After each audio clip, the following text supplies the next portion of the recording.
हमारे चैनल को सब्सक्राइब करें, लाइक करें, शेयर करें। हेलो दोस्तों, स्वागत है एक नई वीडियो में। जैसा आपने थंबनेल पे देखा, एक मजबूर हिरण की कहानी, वो आज मैं आपको बताने वाला हूँ। एक हिरण जो जंगल में स्वतंत्र रूप से घूमता था, तेज दौड़ने और ऊंची छलांग लगाने के लिए प्रसिद्ध था, लेकिन उसकी मजबूरी थी कि वह छोटी परेशानियों से घबरा जाता था।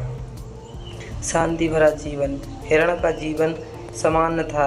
वह जंगल में अपनी साथी हिरणों के साथ खुशहाल जीवन जीता था। उसकी एकमात्र चिंता शिकारी और जंगल के खतरनाक जानवर थे, जिसमें बचने के लिए उसे हमेशा सतर्क रहना पड़ता था। एक दिन हिरण का पैर बुरी तरह से जख्मी हो गया, जिसमें वह ठीक से दौड़ नहीं सकता था। उसे लगा कि अब उसकी ज़िंदगी मुश्किलों से भर जा गई है, क्योंकि जंगल में जीने के लिए दौड़ना उनकी सबसे बड़ी ताकत है। जब वह बहुत कमज़ोर और मजबूर महसूस कर रहा था, वह खुद को लाचार मानने लगा और अपने साथी हिरणों के साथ भाग दौड़ में शामिल होने से डरने लगा। उसे लगता था कि वह शिकारी का शिकार बन जाएगा, क्योंकि जब वह तेज नहीं दौड़ सका, ने हिम्मत हार दी और सोचने लगा कि अब उसका जीवन समाप्त हो जाएगा। उसने अंदर आत्मविश्वास की कमी आ गई और वह केवल अपनी कमजोरी पर ध्यान देने लगा। एक बुद्धिमान बूढ़े हिरण की सलाह। एक दिन जंगल का एक बूढ़ा और समझदार हिरण उसके पास आया। उसने हिरण से कहा, तुम सिर्फ अपनी जख्मों को देख रहे हो, लेकिन भूल रहे हो कि तुम्हारे पास अभी भी तेज दिमाग और सूझबूझ है। दौड़ना ही सब कुछ नहीं होता।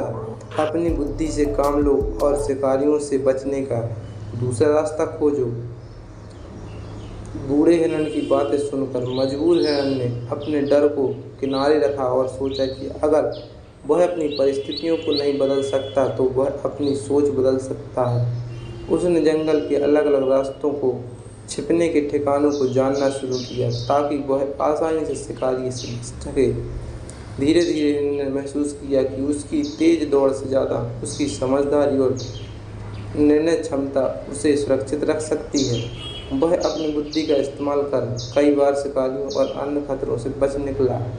कुछ समय बाद हिरण ने केवल खुद को सुरक्षित रखने में सफल हुआ, बल्कि उसने अपने साथियों को भी संकट से बचाया।